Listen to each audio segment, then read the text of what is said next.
It's the 22nd of March 2018. I'm here with the Neolithic replica bow, a Neolithic bow, and I'm after taking it down off the tillering stick. And as I was saying in my last video, that the upper right hand section, the upper limb, needed to be shaved to help the curvature of the bow, teach the bow to bend. So here I am, and I've got my blade fixed in the vise. It's my Flint blade, and I have it supported by two pieces of timber, and I've marked the bow where it has to be shaved. And I just start shaving it like this. Just have to be all taken off it. And then once you get into it, it starts removing nice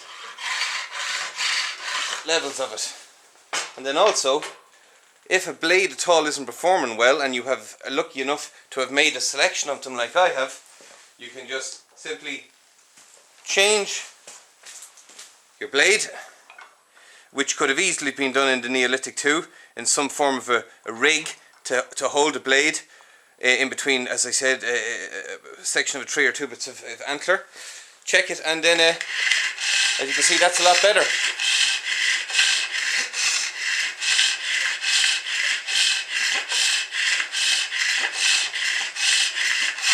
Now, a bit taken off that. And as I said, the tool wear marks are the exact same that this method is leaving, as actually that are actually on the Neolithic bow. So what I'm going to do now is I'm actually going to put in a concave scraper and see how that goes. Should be a lot better.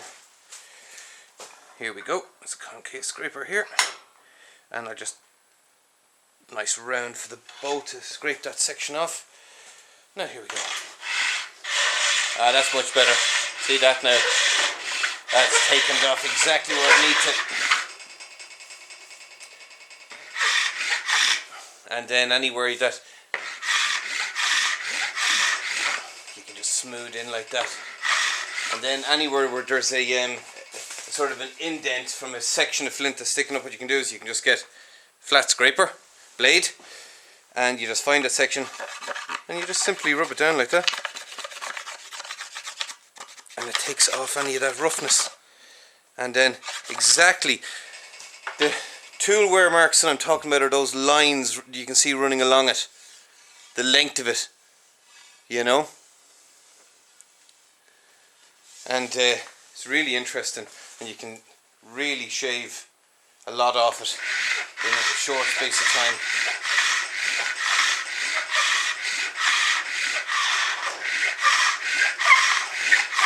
And then of course these shavings, Neolithic people wouldn't have just discarded them. They could have been used for kindling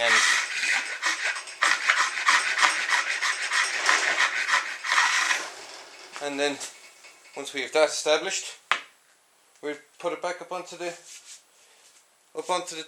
tillering stick. And I'm using the tillering stick, and I'm not hand tillering it for safety reasons, because if it was to snap I could hurt myself. And again, it's important, as I have dust masks and safety glasses on when I'm doing all this. That's a nice, there's a nice bit has to come off there. Oh, here we go. It's nice and oval, you see.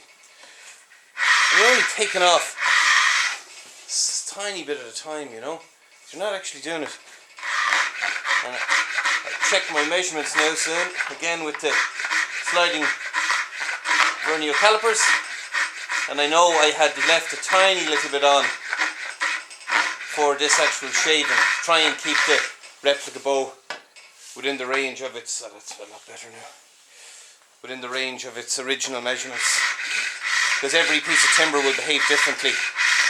So the piece of timber I'm working with obviously isn't the same as the piece of timber that they were working with in the Neolithic in Switzerland, in modern day Switzerland.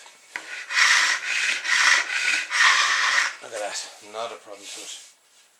And you keep on looking down to see if there's any area where you've created that little bit of a hump. And it's pretty good.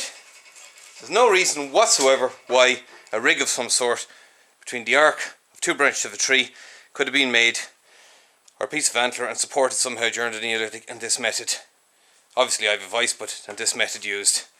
And these are extremely effective woodworking tools, and it's amazing to see how sharp they are. And I'm really proud of myself for making them as well, which is, I'm not trying to boast, but it's you know, it's just shows you. Thank you for your time.